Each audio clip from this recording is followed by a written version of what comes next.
Murderland, Crime and Bloodlust in the Time of Serial Killers by Caroline Fraser. Introduction. The Crazy Wall. Welcome to this comprehensive summary of Caroline Fraser's Murderland, Crime and Bloodlust in the Time of Serial Killers, a Pulitzer Prize-winning author's investigation into one of America's darkest mysteries. Why did the Pacific Northwest produce an unprecedented number of serial killers during the 1970s and 1980s? Fraser opens her book by invoking the image of a crazy wall, that detective bureau artifact we've all seen in movies and television, covered with photographs, maps, notes, and strings, connecting the dots of a criminal investigation. But Fraser's crazy wall is different. It doesn't just connect serial killers to their crimes. It connects them to something far more insidious, a toxic landscape of industrial violence that may have literally poisoned an entire generation. This is not your typical true crime book. Murderland is a hybrid work that weaves together true crime journalism, environmental investigation, memoir, and social history. Fraser, who grew up in the shadow of Ted Bundy in Seattle, combines her personal story with the stories of victims, killers, and corporate criminals to create what reviewers have called a combination of Rachel Carson's Silent Spring and Truman Capote's In Cold Blood. The book is structured in two parts, titled Little Domesday and Great Domesday. Biblical references that signal this is ultimately a book of judgment, a reckoning with decades of violence, both criminal and corporate. Part 1. Little Domesday. Chapter Overview. The Landscape of Death. Fraser begins by establishing the geographic and environmental stage for her investigation. The Pacific Northwest, she argues, is fundamentally a landscape of deception. It appears safe and beautiful: lush forests, pristine waters, snow-capped mountains. But beneath this beauty lies what she calls lethal geography. The Floating Bridge. Fraser uses the Mercer Island floating bridge as a central metaphor for the region's instability. Built in 1940 to connect Seattle to Mercer Island across Lake Washington, this bridge was an engineering marvel and a death trap. Nearly 300 accidents occurred on or because of this bridge, before it finally sank in 1990. Fraser notes grimly that in 1961, the bridge killed more people than Ted Bundy would in his entire career. The bridge represents humanity's attempt to impose order on an unstable landscape, an attempt that was doomed from the start. The Olympic Wallower Lineament, OWL. This geological formation runs diagonally from northwest Washington to southeast Oregon, marking a zone of volcanic activity, fault lines, and seismic instability. Fraser tracks the serial killer's origins along this line, suggesting that the same geological forces that made the region rich in natural resources also made it fundamentally dangerous and unpredictable. The Smelter. At the heart of Fraser's investigation stands the Asarco Smelter in Tacoma, once dominated by a 562-foot smokestack, the tallest in the world.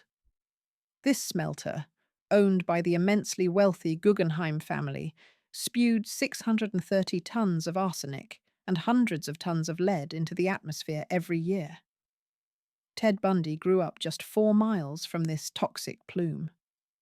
The aroma of Tacoma was a local joke, but the reality was deadly serious. Children in the area had some of the highest blood lead levels ever recorded in the United States. The lead crime hypothesis. Fraser introduces the scientific foundation of her argument, the lead crime hypothesis.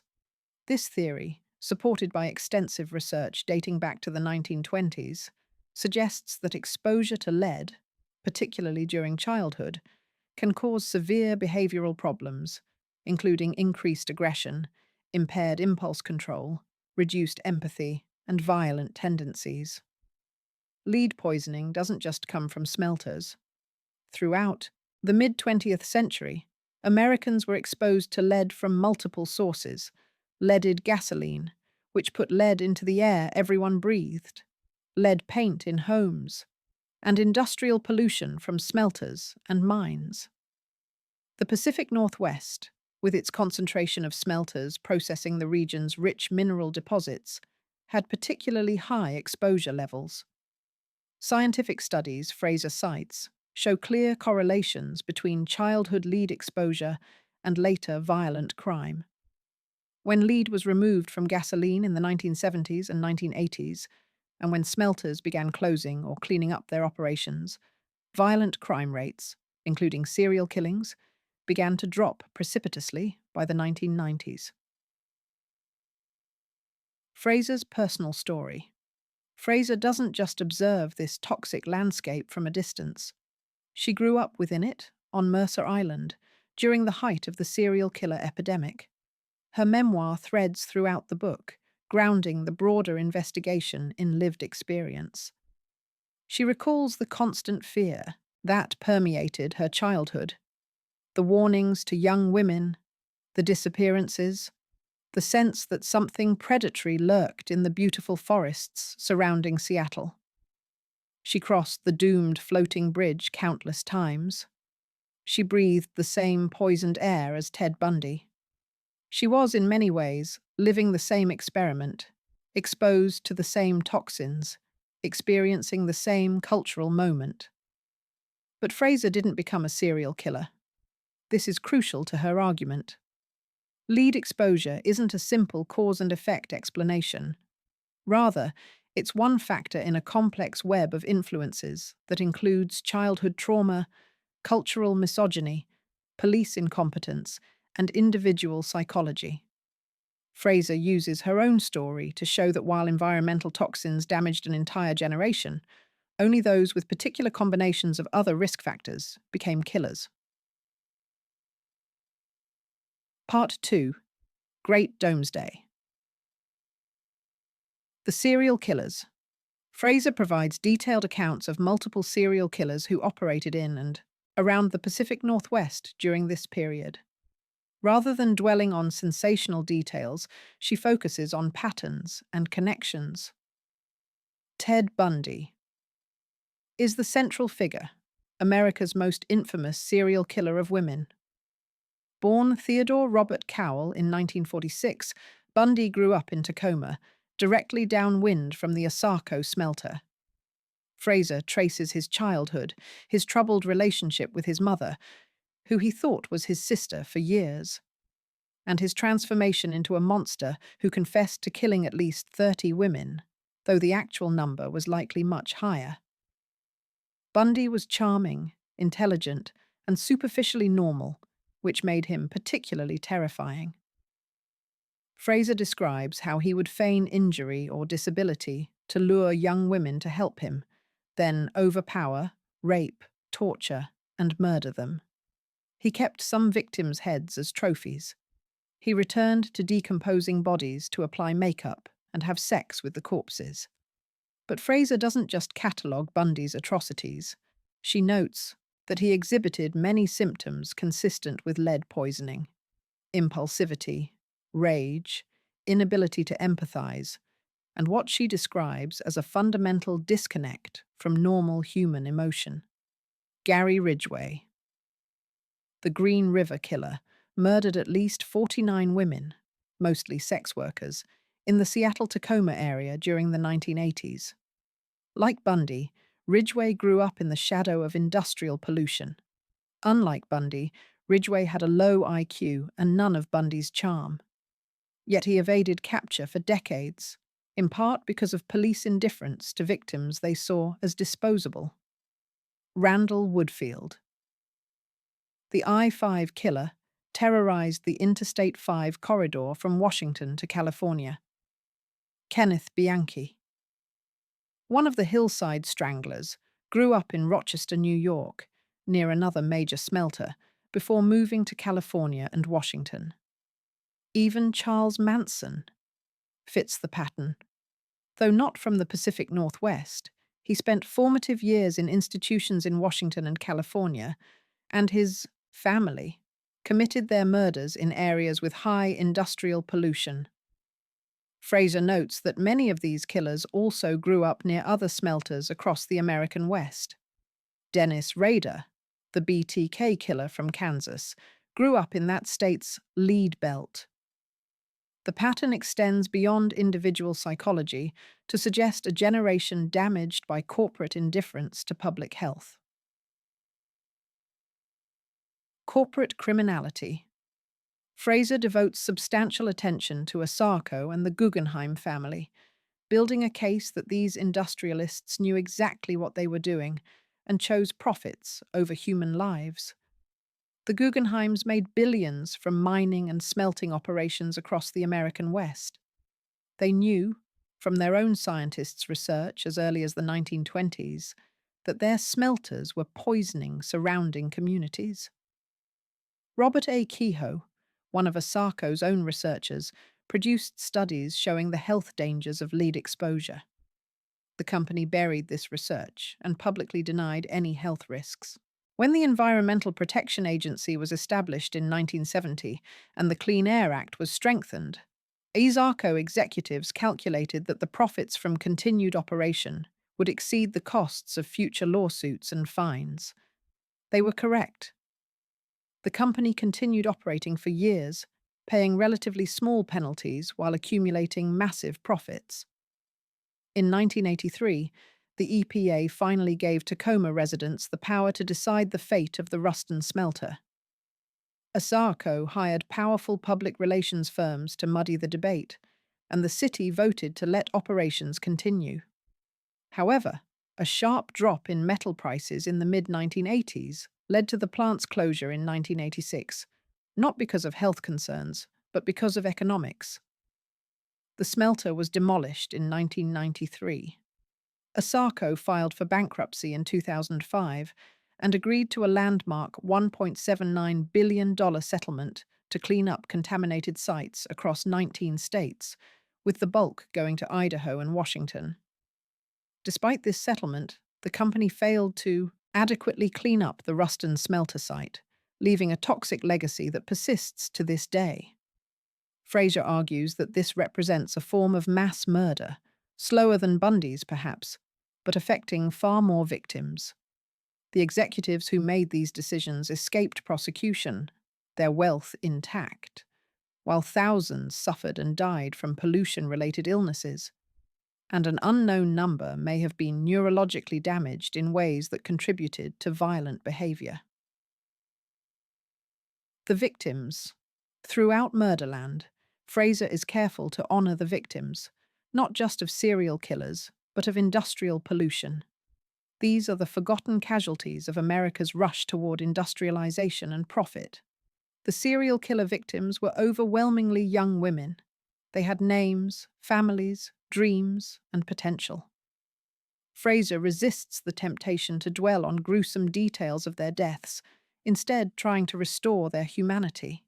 She notes that many victims were sex workers or runaways, vulnerable, women whom police and society often dismissed as disposable.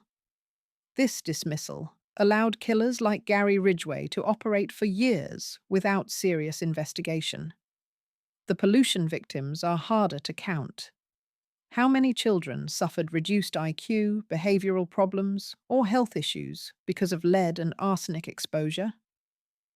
How many adults died prematurely from lung disease, cancer, or heart problems caused by breathing toxic air for decades?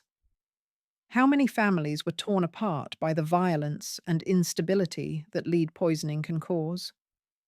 Fraser doesn't claim to have exact numbers. She can't. But she makes clear that the death toll from industrial pollution almost certainly exceeded the death toll from serial killers, and that the two are connected. The decline of serial killing. One of the most striking aspects of Fraser's investigation is the timeline. Serial killings in America peaked in the 1970s and 1980s, then declined sharply in the 1990s. This decline coincides precisely with the phase-out of leaded gasoline, the closure of many smelters, and stricter enforcement of environmental regulations. Fraser is careful not to claim that lead exposure alone explains serial killing. Many factors contributed to the decline: improved police techniques, better interagency communication, DNA evidence, and increased surveillance. But she argues persuasively that the correlation between lead removal and crime reduction is too strong to ignore. By the 2000s, childhood blood lead levels in America had dropped dramatically, and the epidemic of serial killing had essentially ended. New serial killers still emerge occasionally, but nothing like the explosion of cases in the 1970s and 1980s. Major themes and arguments. Theme 1. Environmental toxins and human behavior. Fraser's central argument is that we cannot understand human violence without understanding environmental influences on brain development. Lead and arsenic exposure during childhood can cause permanent neurological damage, affecting impulse control, emotional regulation, and empathy. This doesn't excuse the actions of serial killers. They made choices and must be held responsible. But it does suggest that we created conditions that made such choices more likely. We poisoned our children, then wondered why they grew up damaged. Theme 2.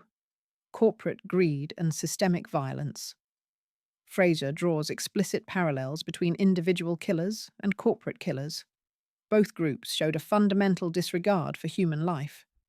Both prioritized their own gratification, whether sexual or financial, over the well-being of others. Both evaded accountability for years. The difference is that Ted Bundy was executed, while the Guggenheim family kept their fortune. The asymmetry of justice is central to Fraser's critique of American society. Theme 3. The instability of nature and civilization. Fraser uses the geography of the Pacific Northwest as a metaphor for deeper truths. The floating bridge that looked solid but wasn't. The beautiful landscape hiding volcanic violence beneath. The Olympic Wallower lineament, a fault line that connects seemingly disparate events. We like to think we've tamed nature and built stable civilizations. Fraser suggests this is an illusion. The earth beneath our feet is unstable.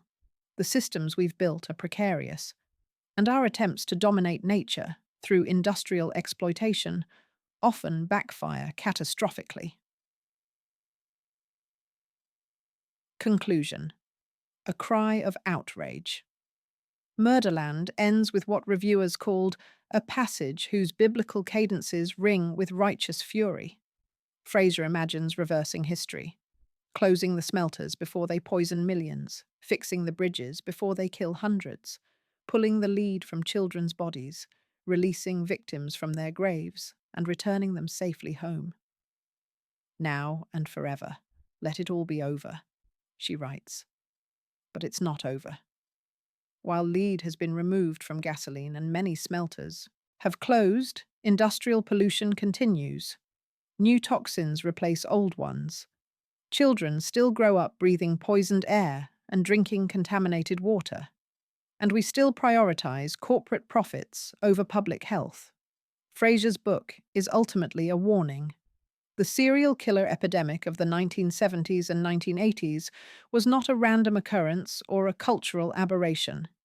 It was a predictable consequence of poisoning an entire generation.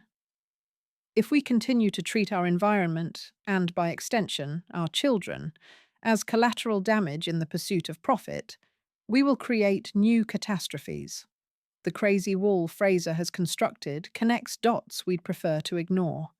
Between what we breathe and how we behave, between corporate boardrooms and murder scenes, between environmental degradation and human degradation. Murderland is more than a true crime book. It's a reckoning with America's toxic legacy and a plea for accountability, not just for individual killers, but for the systems and structures that created the conditions for their crimes.